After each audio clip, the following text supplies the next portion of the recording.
नमस्कार, times of Swaraj में आप सबों का स्वागत है और मैं हूं संतोष सिंह। जिसका अंदेशा था वही हुआ ना।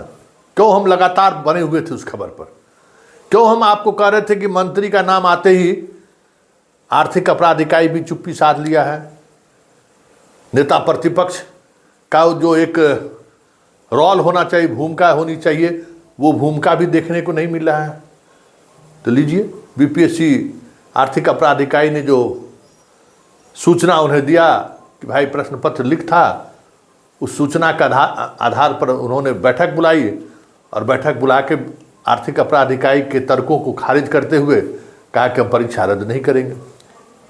उनके प्रेस विज्ञप्ति के आधार पर अगर माने तो प्रथम पाली और दूसरे पाली की परीक्षा के दौरान 2:30 बजे के करीब आर्थिक अपराध इकाई द्वारा सूचना दी गई कि प्रश्न पत्र आपका लीक है। मतलब पहली पाली की परीक्षा खत्म हो चुकी थी, दूसरी पाली भी शुरू हो चुकी थी। ऐसे में प्रश्न पत्र लीक होने का खबर का कोई मतलब नहीं है। और फिर जो साक्ष्य उपलब्ध कराए हैं उसकी अब हम समीक्षा करेंगे, देखेंगे कि आर्थिक अपराध इकाई और क्या क्या तथ्य देते हैं। ये तथ्य जो अभी उन्होंने उपलब्ध कराया है कि मौखिक रूप से सब याद कर रहे थे, इससे हम इस आधार पर परीक्षा रद्द नहीं कर सकते। बिहार है, समझ गए ना। यहाँ बेशर्मी का हद है। बेशर्मी की सारे हदें पार कर सकती है। जब तक अन्य मार्ग से सूचना नहीं जाएगा ना कि आप इसको रद्द कर दीजिए, तब तक रद्द नहीं होगा। सिपाही बहाली वाला में भी रद्द हुआ था। कितना अब लड़ाई लड़े थे, रोज खबर चला रहे थे, कोई मीडिया खबर नहीं चला रहा था। याद करिए, वो भी सिपाही वाली में। बीपीएससी वाले में भी यही कहानी है। जो मेन एक्सट्रीम की जो मीडिया है, मेन स्ट्रीम की मीडिया, खबर है कहीं देख रहे हैं। यूट्यूबर्स को भी देख रहे हैं कहीं कि यूट्यूबर्स खबर चलावे, क्योंकि ये जो नेक्सस है ना, 1000 करोड़ का नेक्सस है और ये नेक्सस हर किसी को खरीदने में इसको वक्त नहीं लगता है। अब बताइए, आर्थिक अपराध इकाई पूरे 24 घंटे से का अनुसंधान के आधार पर उन्होंने एक रिपोर्ट दी कि किस तरीके से, देखिए क्वेश्चन 5 बजे सुबह में ही सब कुछ मिल गया, सब को रटाया गया, सब कुछ एविडेंस के साथ उन्होंने पूरी साक्ष्य देकर उन्होंने आयोग को सौंपा। उसने भी प्रेस रिलीज जारी की और कहा कि नहीं, जो प्रश्न पत्र लीक था, तो अब फिर क्या चाहिए? जांच एजेंसी है ना। अब वो चार्जशीट करेगा तब आप परीक्षा रद्द कीजिएगा, गवाह लाएगा तब आप रद्द कीजिएगा। करे आप पुलिस तो नहीं है। पुलिस जो जांच एजेंसी है वो जांच किया है ना। वो पहले से सुबह पर जिस दिन परीक्षा आपकी शुरू हुई उस दिन सुबह 6 बजे आपके चीज़ों को पकड़ लिया था। मतलब जो भी परीक्षार्थी शामिल होने जा रहे थे उनको गिरफ्तार कर लिया था, उनसे पूछताछ कर रही थी। और परीक्षा से पहले वो कैसे आपको सूचना दे देता कि प्रश्न पत्र मिल गया है? अरे जब परीक्षा दोनों सिटिंग का परीक्षा 12 बजे तक पहुंचा ही है यहाँ से आर्थिक अपराध इकाई की पुलिस टीम। ये कहता है ना कि हमारा ऑपरेशन है, जबकि इसका कोई ऑपरेशन नहीं है।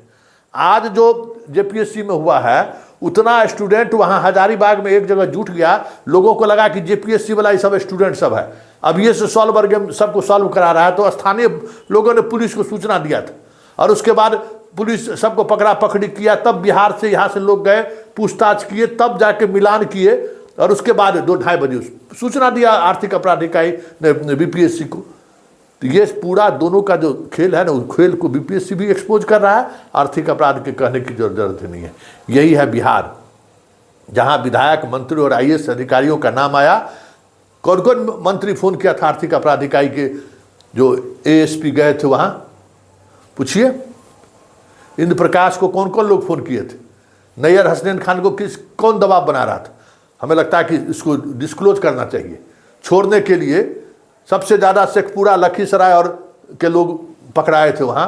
कौन मंत्री बार बार फोन करके कह रहा था कि छोड़ दीजिए, ऐसा कुछ भी नहीं है, ठग लिया इन लोगों को। और वही उसी चीज़ को बीपीएससी ने मोहर लगा दिया। जो ठग गया, जो मंत्री साहब फोन करके कह रहे थे ना, वही उसी पर बीपीएससी भी मोहर लगा दिया कि नहीं, ये आर्थिक अपराध इकाई का जो रिपोर्ट है वो अधूरा है, इसके आधार पर हम परीक्षा को रद्द नहीं कर सकते। चलिए देखिए आगे आगे होता है क्या, लेकिन इतना तय है, जब तक परीक्षा रद्द नहीं होगा, संतोष सिंह इस मुहिम को जारी रखेगा, छोड़ने वाला नहीं है। क्योंकि हर एक एविडेंस चीख चीख कर बोल रहा है कि प्रश्न पत्र लीक था।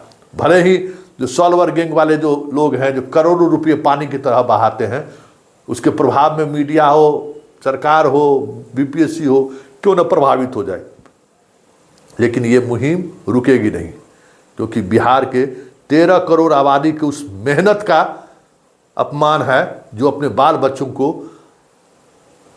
पत्नी का, परिवार का जमीन बेचकर, जेवर गिरवी रखकर बाहर भेजकर पढ़ाने के लिए भेजता है। उसके उस जज्बे का अपमान है। इसलिए ये अपमान हम सभी का अपमान है, बिहार के 13 करोड़ 14 करोड़ जनता का अपमान है। इसलिए ये मुहिम जारी रहेगी जब तक बीपीएससी परीक्षा को रद्द नहीं कर देता।